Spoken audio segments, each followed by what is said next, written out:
and this is Steve Norris reporting for WSLR News. And today, on our Fun Drive Day, we have Greg Palast joining us. Thank you, Greg. Glad to be with you, especially on Fun Drive Days. All right, so there is an anniversary, sort of note, sort of breaking news here. Recently, the Exxon Valdez disaster. Tell us what we originally thought, Greg. Yes, well, I actually was in charge of the fraud investigation of the Exxon Valdez. Those of you who've read Vulture's Picnic, and there's, I think, a chapter in Best Democracy Money Can Buy.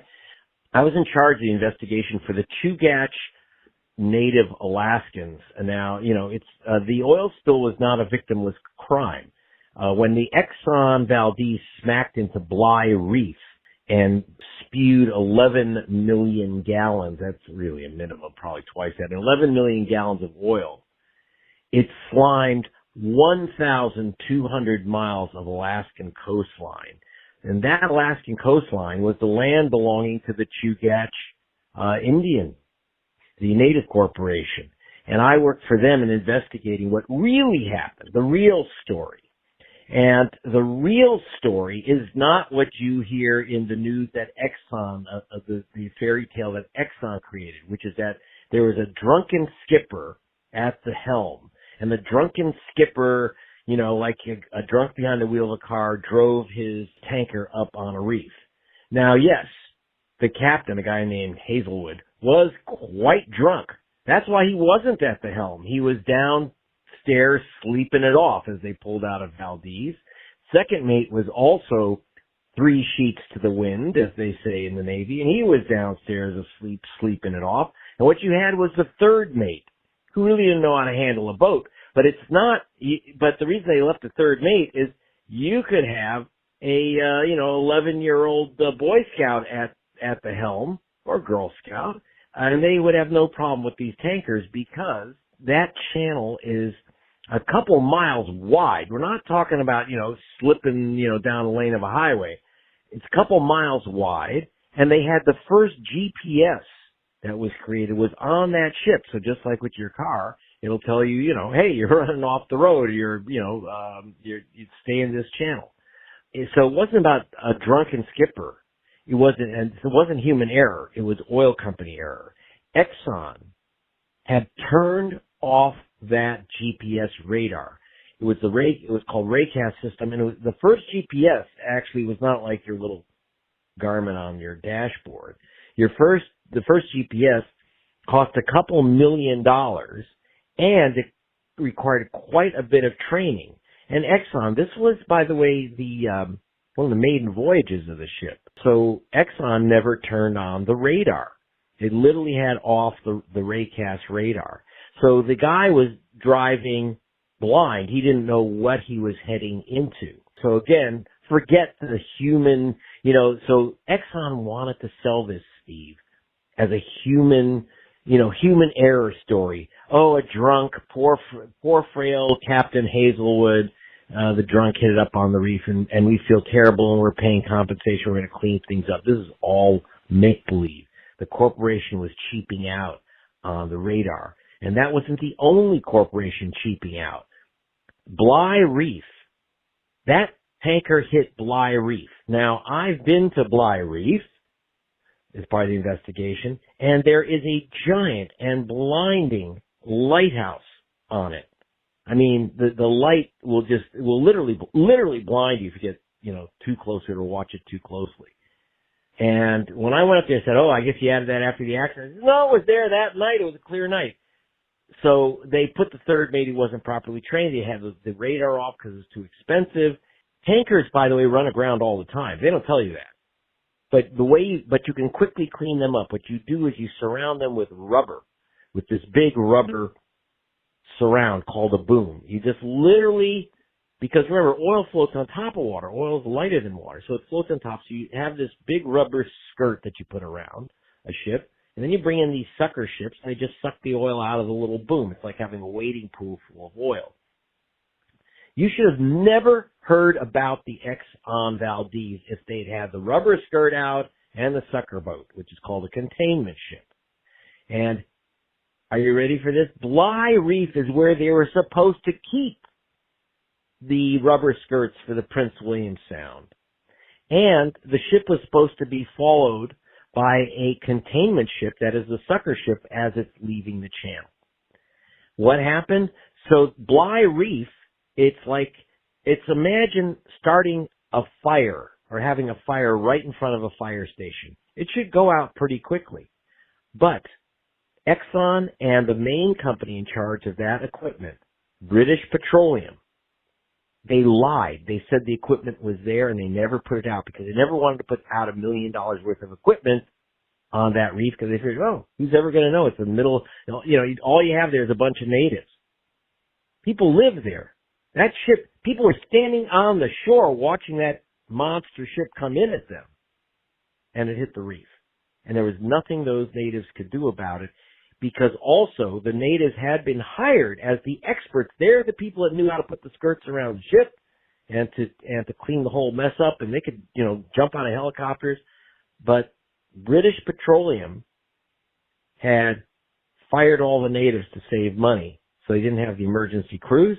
So basically they got rid of the fire truck and they got rid of the firemen. And then when the ship hit the fire station, that's what happened. And that's what slimed that shoreline, the Exxon Valdez. And that's the investigation that I did for the Chugach, and Exxon basically buried it. So, Greg, I just want to mention, let's go to Georgia for a minute, because just recently, a 98-page election law was passed by the GOP-controlled legislature. Tell us, yes, what's going on with Brian Kemp in Georgia? So now let's return to the state of Georgia, which has Brian Kemp as the governor. Now, Brian Kemp has been noted, supposedly, as some type of good guy because he got in a fight with Donald Trump. Don't believe the hype.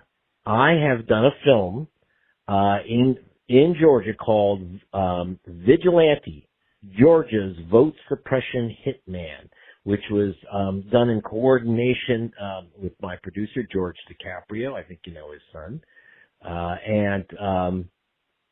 And that's done in coordination with Black Voters Matter Fund, NAACP of Georgia, and others. And what we're there to do is expose SB 202, the law, created and signed by Brian Kemp, which is a masterpiece of vote suppression. Now, you think, I know you're out there saying, no, don't start selling us Georgia. We've got the vote suppression champ in Ron DeSantis. Ron DeSantis is Rosa Parks compared to Brian Kemp. Brian Kemp could not be governor, and certainly if he hadn't basically done an attack on the voter rolls. By the way, he got the idea from you guys in Sarasota. You had a lady named Catherine Harris, who I caught back in 2000, removing black people from the voter rolls, calling them felons. Not one was a felon in Florida. They were just voting while black. That was what Catherine Harris did. And who picked up her style? Brian Kemp of Georgia. But because now we've cottoned on to the felon vote purge, the fake felon vote purge, and almost no state takes away your rights anymore for conviction. So they got something new in this law: vigilante voting challenges. Now, this is not the state removing voters. Brian Kemp, when he was Secretary of State, just like Catherine Harris, you'll see in our film, Brian Kemp very much removed voters as Secretary of State. He removed 349,000 voters illegally. I'm not estimating. I actually had experts from Amazon and Microsoft, who are experts in addresses, to say, he said, all these people have disappeared from Georgia, they're dead or they moved. And they said, no, it's confirmed their voting addresses. Those people are there and they live there. But interestingly, it was a voter roll. This purge list included voters like Christine Jordan, Martin Luther King's 92-year-old mother. I was at the polling station when they threw out this lady in her walker into the rain, saying, you can't vote, you don't live here anymore. I have pictures of her at her house having dinner with her cousin, Martin Luther King. She's been there 50 years. They removed her from the voter rolls. But now a new nasty thing is happening. Vigilante voter challenges. And get ready for that to start happening in Florida, because there ain't nothing that Brian Kemp's going to come up with that DeSantis ain't going to try to imitate. So what the new gimmick is under SB 202, that you as an individual, not the government, but you personally can challenge another voter's right to vote or have their ballot counted. That's how they do it. They say, don't count that person's ballot. Now, this is an old Jim Crow Ku Klux Klan law, which Brian Kemp recently expanded to say, because the old law used to say to stop black voters from voting, and this was true in Florida too. You could say, oh, there's old black Joe. He shouldn't vote because he's not literate, or he's not a good person. Take him off the voter rolls. He used to have to, by the way, in the South, have someone vouch for you and your character. Now it's been expanded to say that you can include an unlimited number of challenges. And dig this, using computers, we had one GOP official, Pam Reardon, you'll see her in my films. If I go to my website, you'll see a little clip from it, because the film is not available. I'll explain why for a moment, because we're going to be doing something new with it. But this one woman, a GOP official, challenged 32,000 voters. She said, I couldn't afford to even print out the list of voters I was challenging. She was very proud of this. So she handed the county a thumb drive with the names of these voters. And I showed her photos of the voters. Black voters. I said, do you know these people? No. Do you know their phone numbers? No. Have you ever spoken to them? No. Have you ever been to their house? No. But you challenged their right to vote, saying that they don't live here in Georgia anymore. There wasn't a single illegal voter on her list of 32,000. She blocked 32,000 people from voting. And she was just one of 80 officials. When I say Republican officials, I'm not being partisan. I'm nonpartisan. I investigate for a foundation, for the Guardian, and for the DiCaprio family that funds our films and to a great extent and helps us out. We're not for profit. But all 80 were GOP officials. That's just a fact. And they used it to target voters of color, including, for example, they really love targeting black soldiers. Major General Gamaliel Turner. He is the military's expert on warfare of the future. And so he was assigned when there was the invasion of Ukraine. He was assigned to California to come up with new light weapons and ways to protect soldiers. And he was challenged for not living in Georgia anymore. Now, excuse me. If you're a soldier assigned to another military base, you don't lose your citizenship. That's a George Bush trick, go to Iraq, lose your vote, mission accomplished. But here, they again were going after these soldiers at Fort Benning, black soldiers, including the vigilante that went after Major Turner was a guy who literally, he's not only a vigilante, he dresses up as a vigilante. He's vice chairman of the Republican Party of Georgia in South Georgia. And he actually dresses up with the full Doc Holliday vigilante outfit. And he has a loaded 6-gun. That was kind of dicey when I confronted him with the major. And the major was really quite nervous. His grandma had put an old gun in a Bible, and he's wondering, will this thing fire if things get tough? And so you'll see that. So this guy never met the major. He personally challenged 4,000 people he never met, never talked to. That's the new danger. This new vigilante voter challenge is just private citizens who are basically connected to in all cases, no exceptions, to the Republican Party. And this is organized, by the way, out of Texas, a group called True the Vote, who had a film called 2,000 Mules to justify their attacks on voters. Well, Greg, we just have a couple minutes left here, and I just want to go to history for a second, because you have another film that you're currently involved with, and I want you to explain, I'm just going to give you about a minute here because we don't have that much time, how Charles Koch avoided prison and ruined democracy in the United States. I'll do that in a minute. Okay, I'm making a film with the DiCaprio family, which is a follow-up on Killers of the Flower Moon. That's the Leonardo DiCaprio, Martin Scorsese, Robert De Niro film about how Osage Indians, and by the way, they prefer to be called Indians, not indigenous or something else, so please, no complaining calls, that the Osage Indians were very rich. They're the richest people on there, far richer than most Americans, and because they were sitting on a big pool of oil. But then they were murdered. At least 100 of them were murdered in cold blood to steal their oil. And when the oil majors left, there was only one company that was taking their oil. This was a little company out of Wichita called Koch Oil, headed by a guy named Charles Koch.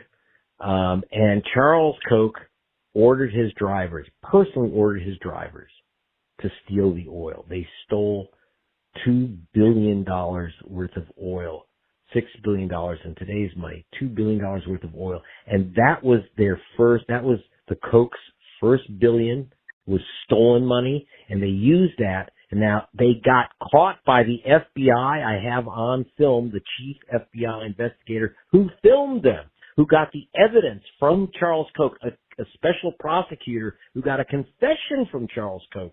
So why isn't he in prison? Because he was facing charges that would have put him away for 70 years. And he got out of it by creating what we today call the Koch network, that octopus of political power. He realized he could buy his way out. And that's the film we're working on with the Osage Nation. And by the way, go to gregpalast.com. We'll give you little bits of it and the updates, and watch the trailer where you can, and in the trailer you'll also hear the music of the great band Ministry, which is doing the original music for the film. And I know that you got a lot of fans out there because their concert a couple of weeks ago in St. Pete, you had like 2,000-3,000 people, whatever arena you have there. And it was sold out within 1 hour of it going on sale. So I know you got a lot of Ministry fans to get the film. And so, and one person in particular I saw on stage, this woman was just fabulous by the name of Bad Penny, was just fabulous on stage, especially in Los Angeles at that show. Yes, so Bad Penny, and some of you may know Bad Penny, who is actually our chief of investigations at the Palace Investigative Fund, runs our foundation. And her day job, though, is as a rock star, as a female front for Ministry now. And so if you saw the lady in the silver outfit, that is Bad Penny, and when you see our films, by the way, you can get our film Best Democracy Money Could Buy, featuring Catherine Harris in Florida, but also you'll see Bad Penny herself undercover in stakeouts in the Best Democracy Money Could Buy, which you can get at gregpalast.com, and it's for free. Download it for free. The Best Democracy, the search engine at gregpalast.com. And before you do that, though, I'm telling you right now, I want you to make a call for WSLR, your weapon of mass instruction in South Florida. I want you to call this number. Ready for it? 941-894-6469. 941-894-6469. Or you can go to WSLR.org, WSLR.org, and find the donation button. Make your tax-deductible donation. It's going to be, as I understand it, matched. I'm asking you to do this. This is Greg Palast, because you ain't going to get this information anywhere else but on WSLR. This has been Steve Norris, reporting for WSLR News.